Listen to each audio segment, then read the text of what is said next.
High everyone, welcome back to my channel. कसे आहात तुम्ही सर्व?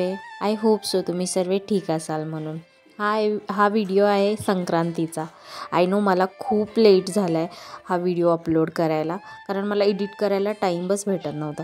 संक्रांत म्हटलं की सर्वात पहिलं काम असतं ते म्हणजे खण भरणे, वौसा भरणे. काही लोकांकडे विडा घेणे ही पण पद्धत असते, तर आमच्याकडे आहे हा वौसा भरण्याची पद्धत.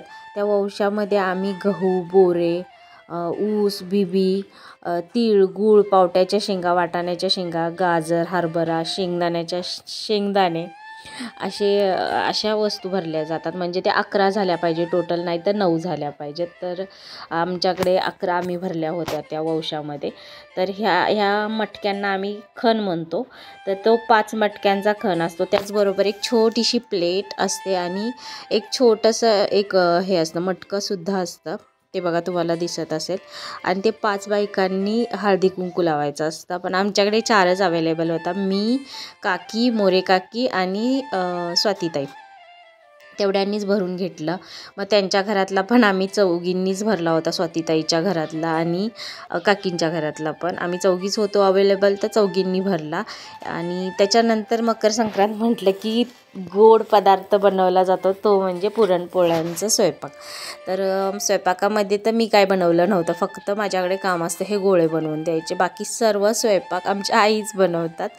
आणि माझे फक्त गोळे बनवलेले, म्हणजे पुरणपोळीचा जो गोळा बनवला जातो तो फक्त आईंना आवडतो, म्हणून ते बनवायला मी बसली होती. याचा अर्थ हा होत नाही की मला पुरणपोळी जमत नाही, पण आईंसारखी आमच्या जमत नाही. आमच्या आईंच्या खूप अशा छान पोळ्या बनवतात आमच्या आई. माझ्या थोड्याशा जाड होतात, पण आईंच्या एकदम इक्वल लेवलला होतात. ते काय मला अजून एवढं परफेक्ट जमत नाही. मी बनवते बट इतक्या परफेक्ट नाही जमत. बाकी मी गोळे बनवलेले आईंना आवडतात, म्हणून मग माझ्याकडे जेव्हा पण पुरणपोळ्यांचा स्वयंपाक असतो तेव्हा एकच काम असतं, ते म्हणजे ते गोळे बनवणे. आणि बाकी मग कामं असतं रांगोळी, डेकोरेशन, ही अशी कामं मला दिली जातात जी की बाहेरच असतात. किचनशी माझा काही संबंध येत नाही जेव्हा पुरणपोळ्यांचा स्वयंपाक असतो तेव्हा. आणि आईंना खूप आवडतो आणि आई खूप फास्ट हा त्यांचा स्वयंपाक होतो. मला तर तसं पण खूप टाईम लागतो स्वयंपाक बनवायला पुरणपोळ्यांचा. आणि माझ्यासाठी सर्वात सॅटिस्फॅक्शनवाला मोमेंट हा असतो जेव्हा माझी पुरणपोळी किंवा चपाती किंवा भाकरी एकदम फुलते, तेव्हा मला वाटतं की ते परफेक्ट जमलं आहे म्हणून. आता म्हणजे काय गडबड झाली की फुलत नाही असं मला वाटतं, म्हणून मला आवडतं जेव्हा. आता बघा मी तुम्हाला दाखवते, आईंची पुरणपोळी आहे, ती आईंनी बनवली, मी फक्त गोळा बनवला आहे. पण त्यांची तर प्रत्येक भाकरी, चपाती सर्वच फुलते. त्यांना काही एक्साइटमेंट नसते, पण मला खूप आवडतं. कारण हे माझ्याबरोबर हे खूप कमी वेळा होतं, माहीत नाही कसं काय. आणि चपाती फुगली पाहिजे म्हणून मी 4 घडीची चपाती पण बनवते. आणि त्याच्यानंतर पुरणपोळी झाल्यानंतर मग मी दाखवला देवाला नैवेद्य दाखवल्यानंतर इथे बघा मी वौसा पूजला आहे माझा, तिथंच त्यांना पण दाखवला. त्याच्यासाठी तर आपण पुरणपोळी वगैरे बनवली जाते. आणि त्याच्यानंतर मग मी बसली जेवायला. खूप भूक लागली होती, खूप लेट झाला होता त्या दिवशी. मला वाटते दुपारी 2 वाजले असतील हे स्वयंपाक वगैरे होऊन सर्व. तर पाहू शकता माझ्या ताटामध्ये आमटी, दूध, पुरणपोळी, भात आणि भजी होती. त्यातलं पापड मी ऑलरेडी खाल्लं होतं, मला खूप भूक लागलेली, नंतर मी व्हिडिओ काढला आहे. आणि खाऊन झाल्यानंतर मग माझी तयारी चालू झाली हळदी कुंकवाची. संध्याकाळी हळदी कुंकू असतं त्याची. हळदी कुंकवासाठी काढलेली रांगोळी मी सर्वात पहिला तुम्हाला दाखवते. तर तुम्ही पाहू शकता. तर ही अशी होती रांगोळी. त्या रांगोळीमध्ये मी लिहिलं होतं, नवऱ्याला तिळगुळ देणं ही आपली श्रद्धा आहे आणि नवऱ्याने आपल्याशी गोड बोलणं ही आपली अंधश्रद्धा आहे. Just part of the joke, असं काही त्याचं मिनिंग खास नव्हता. पण नेहमीचं तिळगुळ घ्या आणि गोड गोड बोला हे लिहून कंटाळा आलेला, म्हणून फॉर अ चेंज. आणि हे वाण होतं मी जे आणलं होतं लेडीजसाठी. आणि थोडंसं ते डेकोरेशन केलं होतं फुलांचं, तुम्ही पाहिलं ते. त्याच्यानंतर ह्या आमच्या पूर्ण गल्लीतील लेडीज आहेत, म्हणजे आम्ही एवढ्याच असतो नेहमी. तर त्याच्यामध्ये आणि त्यांना मग मी हळदी कुंकू देऊन वाण दिलं. आणि तिळगुळ देतानाचा व्हिडिओ रेकॉर्डच झाला नाही, म्हणजे स्टॉप केलेला तो विसरलीच मी तो ऑन करायचा. आणि त्याच्यानंतर तुम्हाला आठवते ही साडी मी संक्रांतीसाठी स्पेशल घेतली होती. तर तुम्ही पाहू शकता आणि कशी वाटते हे तुम्ही मला कमेंट करून पण सांगू शकता. त्या दिवशी मी व्हिडिओ पण बनवला आहे, तो तुम्ही माझ्या शॉर्ट व्हिडिओमध्ये जाऊन पाहू शकता. आणि असे मस्त संक्रांत आम्ही सेलिब्रेट केली. आणि इथल्या लेडीज आहेत ना, त्या पण खूप उत्सुक आहेत. प्रत्येक गोष्टीला ही त्यांची एवढीच एक्साइटमेंट लेवल असते. आणि ही साडी कुठून घेतली हे माझं सांगायचं राहिलं होतं. तर ही मी साडी पुण्यातील KK मार्केटजवळ जे हंगामा शॉप आहे तिथून मी ही साडी घेतली.